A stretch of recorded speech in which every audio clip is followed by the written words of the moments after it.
కానీ ఎంతసేపు అడిగో, ఎన్ని రోజులు అడిగావు, ఎలా అడిగావు, ఈ విషయాలు మనం జ్ఞాపకం ఉంచుకుంటే జవాబు ఎందుకు రాదో మనకే తెలుస్తుంది. కానీ ఒక్కొక్కసారి ఎంత ప్రార్థించినా జవాబు రాదు. దానికి కారణం ఏమిటి? ఎప్పుడైనా ఆలోచన చేశారా?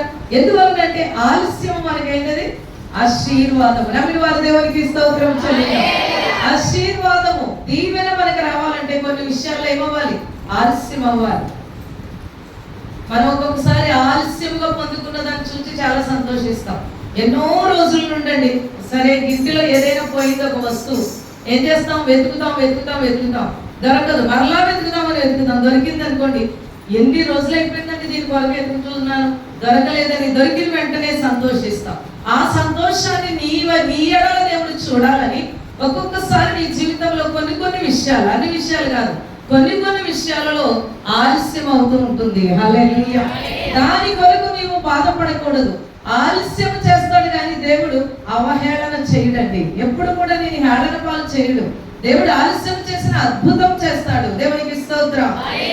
ఈవేళ మన జీవితంలో నూతన సంవత్సరంలో ప్రవేశించడానికి ఇంకా కొన్ని దినాలు మనకు ఉన్నాయి.